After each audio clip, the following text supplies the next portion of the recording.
तो आइए शुरू करते हैं। लास्ट क्लास की बात में मैं आपको बता रहा था कि लास्ट क्लास में जो हमने पढ़ा था, हेलो हेलो हेलो हेलो, हर किसी को हेलो नमस्कार। तो आइए आज शुरू करते हैं अपना ये टॉपिक। उससे पहले मैं आपको लास्ट क्लासेस में, 2 क्लासेस में क्या पढ़ा उसके बारे में एक ब्रीफ बता देता हूँ। लास्ट 2 क्लासेस में हमने कुछ पढ़े हैं कॉन्सेंट्रेशन के टर्म्स। जैसे हमारे पास कॉन्सेंट्रेशन के टर्म्स में आता है percentage mass by mass, percentage mass by volume, percentage volume by volume, जो डिटेल में पढ़ चुके हैं। जैसे हमने और पढ़ा है, क्या पढ़ा, ग्राम पर लीटर में कॉन्सेंट्रेशन डिटरमाइन करते हैं, और हमने पढ़ा था मोलैरिटी, और हमने पढ़ा था नॉर्मेलिटी।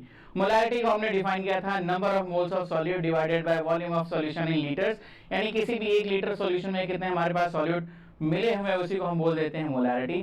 फिर बच्चों हमने क्या पढ़ा था, नॉर्मेलिटी, और नॉर्मेलिटी में हमने पढ़ा था एक टर्म वैलेंस फैक्टर या इक्विवेलेंट वेट के बारे में पढ़ा था।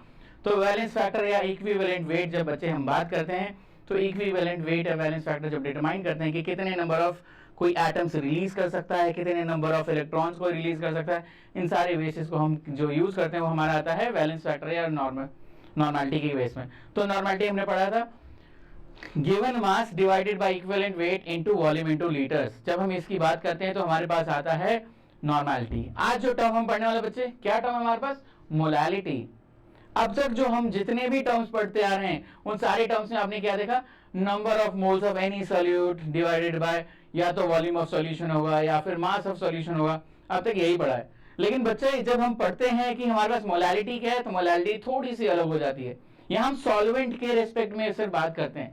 तो किसी सॉल्यूट को जो लेके कहीं डिसॉल्व किया तो कितने वेट ऑफ सॉल्वेंट में किया, तो number of moles of solute dissolved in per KG of solvent.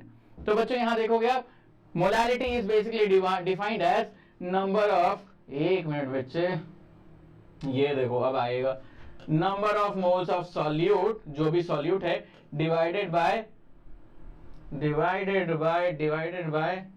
Mass of solvent in KG, mass of solvent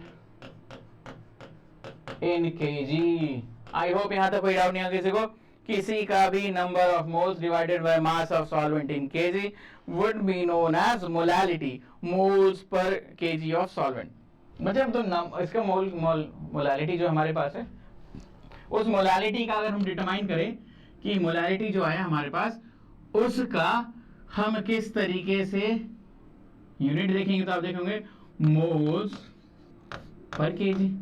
ये हमारा ऐसा यूनिट भी हो गया इसका, मोल्स पर केजी। बच्चे वैसे ही देखो, तो ये देखो मोल्स पर केजी आपका आ गया।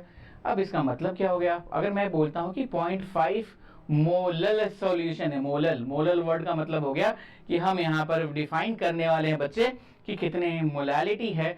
तो अगर मैंने बोल दिया 0.5 एंड आई से molal solution of sodium hydroxide, देखो डिफरेंस क्या है, इन तीनों को समझते हैं। फॉर्मूला पढ़ते रहेंगे, क्वेश्चन करते रहेंगे, लेकिन हमें समझ आना चाहिए, इंपॉर्टेंट चीजें हैं। फिर हमारे पास एक टर्म आता है 0.5, इसी को कहते हैं मोलर NaOH। फिर एक और टर्म आता है 0.5 नॉर्मल NaOH। या तो ऐसे लिखा होगा बच्चों, या फिर कैसे लिख देते हैं इसे लिख देते हैं 0.5 स्मॉल m। स्मॉल m जब डिफाइन करते हैं तो मोलैलिटी होता है। जब हम कैपिटल M डिफाइन करते हैं 0.5 कैपिटल M, तो इसको कैपिटल M को बोल देते हैं मोलैलिटी। जब हम यहाँ पे कैपिटल N करते हैं तो उसे बोल देते हैं नॉर्मेलिटी। तो हम इसे कैसे करने वाले हैं, तो देखो इसे क्या समझेंगे, इसका क्या क्या मतलब हुआ, एक बार सिग्निफिकेंस देख लेते हैं तो शायद आपको और क्लैरिटी मिल जाए तीनों में। तो मोलैलिटी बोल दिया, यानी क्या, इसका कहने का मतलब हुआ कि 0.5 मोल्स तो हैं, 0.5 मोल्स तो हैं। यहां भी क्या बोल रहा है, 0.5 मोल्स तो हैं, बट ये क्या है, 1 kg ऑफ सॉल्वेंट में है, 1 kg ऑफ सॉल्वेंट में है। सॉल्वेंट 0.5 मोल्स हैं, लेकिन 1 लीटर ऑफ सॉल्यूशन में है, यानी 1 लीटर सॉल्यूशन में जब है तो उसी को क्या बोल देंगे, मोलैरिटी। जब 1 किलोग्राम सॉल्वेंट में है तो क्या बोलेंगे, मोलैलिटी। और जब वैसे ही बोल देते हैं 0.5 नॉर्मल, यानी बोल देते हैं कि 0.5 ग्राम इक्विवेलेंट वेट है 1 लीटर सॉल्यूशन में, 1 लीटर ऑफ सॉल्यूशन। तो बच्चों बहुत इजी है, तीनों पे ध्यान देंगे, तीनों के फॉर्मूले आपको पता है, और तीनों के फॉर्मूले जब पता है तो आप इनके सारे क्वेश्चंस भी कर सकते हैं। मैं आपको फिर से रिपीट कर रहा हूं, नंबर ऑफ मोल्स